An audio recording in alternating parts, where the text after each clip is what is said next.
Salam dan bahagia. Perkenalkan, saya Rohaya Romauli Sagala, peserta calon guru penggerak angkatan 7 dari SMA Metodis Lubu Pakam, Kabupaten Deli Serdang, Sumatera Utara.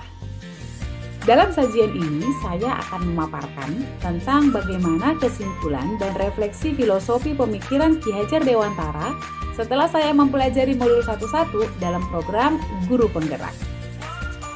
Sebagaimana dikemukakan oleh Ki Hajar Dewantara bahwa pengajaran dan pendidikan memiliki pengertian yang tidak sama, melainkan pengajaran merupakan bagian dari pendidikan. Berikut ini beberapa poin yang menjadi kesimpulan dan refleksi saya. Yang saya percaya tentang murid dan pembelajaran di kelas sebelum saya mempelajari modul 11 adalah saya selalu memiliki pemikiran bahwa murid belum tahu apa-apa tentang apa yang akan saya sampaikan sebelum saya memberikan materi pelajaran saya. Sehingga dalam proses pembelajaran, saya selalu menjadi pusat perhatian murid-murid. Hal ini disebut dengan teacher center karena saya lebih banyak berceramah terhadap murid-murid sehingga murid-murid saya terasa sangat kaku dan kurang mengeksplor dirinya sendiri. Lalu, saya membuat target pembelajaran dengan angka yang sering disebut dengan kriteria ketuntasan minimal atau KKM.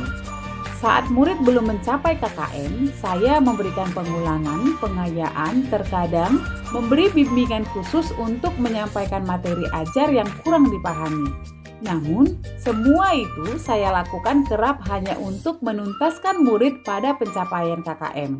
Hal ini menyebabkan murid merasa tertekan dan belajar dengan kondisi terpaksa, bahkan membuat murid merasa kehilangan percaya diri jika terjadi kesenjangan antara murid yang mampu melampaui KKM, yang hanya mampu mencapai KKM, dan murid yang belum mampu mencapai KKM.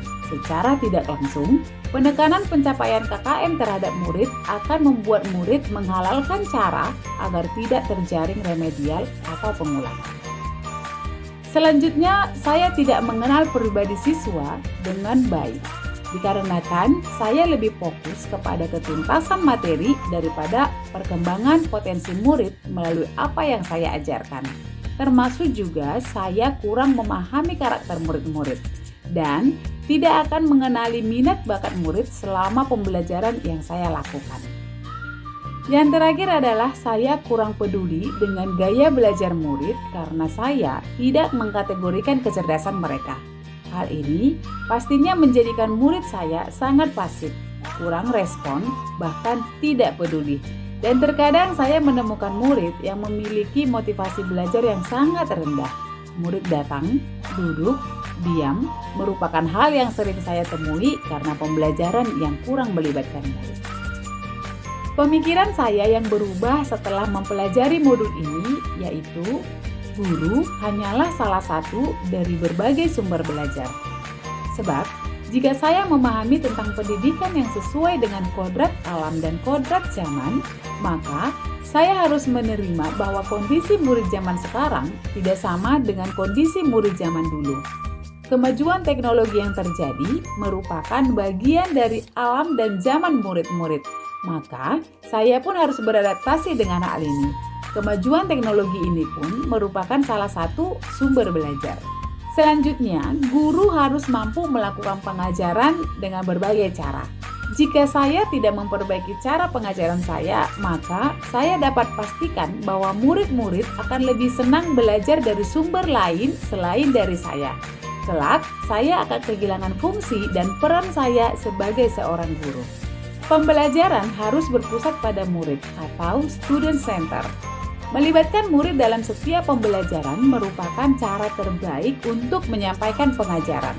Saat seorang guru mampu melihat lebih dalam tentang kodrat yang dimiliki murid-murid, maka dapat dipastikan pembelajaran akan berlangsung sepanjang hayat murid-murid.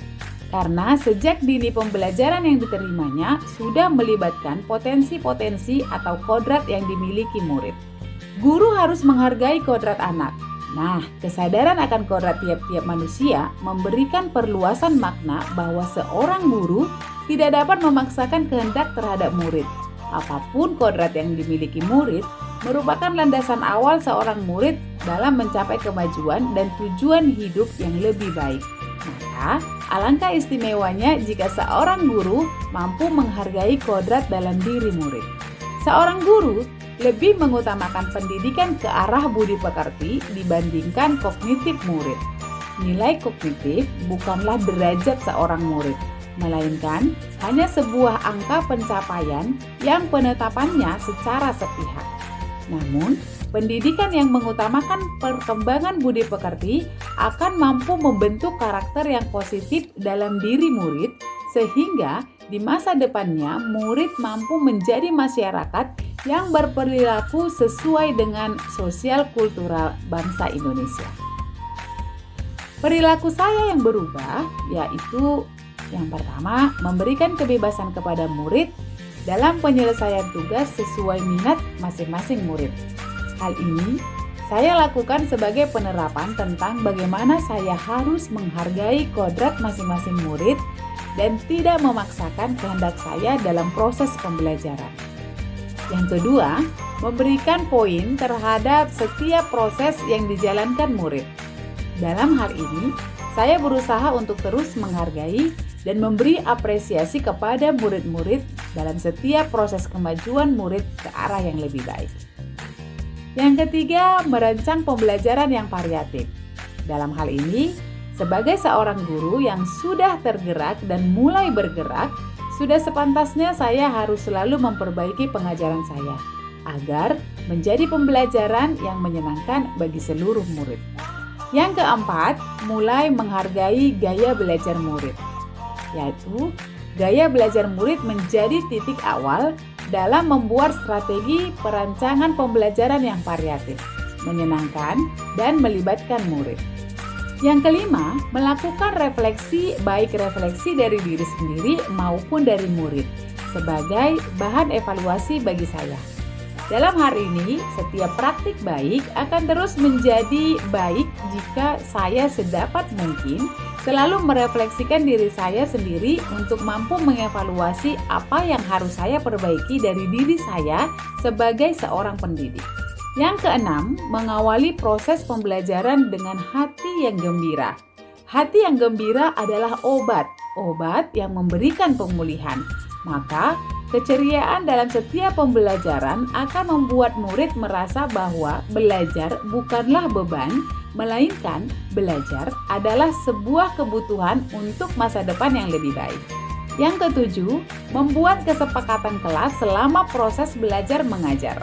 Bagi saya, melibatkan murid dalam membuat kesepakatan dapat memberikan informasi kepada saya tentang bagaimana murid mengungkapkan kebutuhannya dan menjalankan tanggung jawabnya sebagai peserta didik, sebagai warga sekolah, dan sebagai warga masyarakat. Yang dapat segera saya terapkan lebih baik agar kelas saya mencerminkan pemikiran Ki Hajar Dewantara antara lain: 1. Pendidikan haruslah menuntun, bukan menuntut. 2. Menyesuaikan pendidikan dengan kodrat alam dan kodrat zaman murid. 3. Merancang pembelajaran yang variatif, interaktif, dan menyenangkan bagi murid. 4. Mendidik sesuai dengan budaya yang relevan, sesuai dengan sosiokultural. 5. Pendidikan yang lebih mengutamakan pertumbuhan karakter dan budi pekerti. 6. Menerapkan konsep merdeka belajar. 7. Mengintegrasikan permainan dalam pembelajaran sesuai dengan kebutuhan murid. Dan yang terakhir, menghargai tiap-tiap proses yang dilalui murid dalam menemukan tujuan hidup yang selamat dan bahagia.